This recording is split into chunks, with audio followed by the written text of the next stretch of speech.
उत्तर प्रदेश के एक छोटे से गांव बीरपुर में एक पुरानी हवेली थी जिसे गांव वाले भूतों की हवेली कहते थे। कहा जाता था कि इस हवेली में कई साल पहले एक अमीर जमींदार अपने परिवार के साथ रहता था, लेकिन एक रात अचानक पूरा परिवार गायब हो गया। कुछ कहते हैं वो मर गए, कुछ कहते हैं हवेली में किसी आत्मा ने उनका खात्मा कर दिया। हवेली अब खंडहर बन चुकी थी, टूटी दीवारें, झाड़ झंखाड़ और हवा में अजीब सी सड़ांध। गांव का कोई भी व्यक्ति शाम ढलने के बाद उस रास्ते से नहीं गुजरता था। विजय एक शहर से आया युवक अपने नाना नानी के पास छुट्टियां बिताने गांव आया था। उसे पुरानी जगहों और रहस्यों में बहुत दिलचस्पी थी। जब उसने हवेली के बारे में सुना तो उसका उत्साह और बढ़ गया। नाना जी, क्या आप मुझे उस हवेली के बारे में पूरी कहानी बता सकते हैं? विजय ने पूछा। नाना ने धीरे से कहा, वो जगह अभिशप्त है बेटा, वहां मत जाना।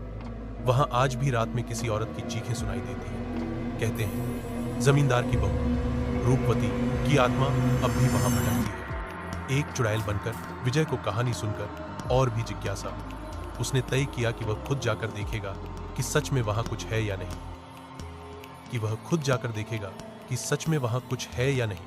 अगली सुबह विजय नाश्ते के बाद गांव की गलियों में निकल पड़ा। उसका मन पूरी तरह उस रहस्यमयी हवेली की ओर।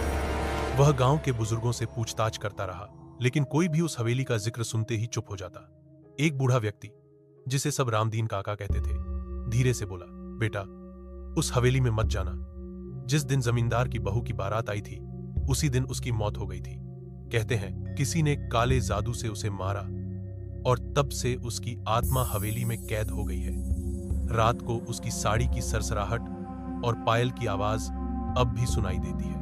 विजय ने डर को नकारते हुए खुद से कहा, यह सब अंधविश्वास है, मैं जाऊंगा और सच्चाई सामने लाऊंगा। उसने अगली रात का इंतजार किया। जब पूरा गांव सो गया और चारों ओर सन्नाटा छा गया, विजय टॉर्च और कैमरा लेकर हवेली की ओर निकल पड़ा।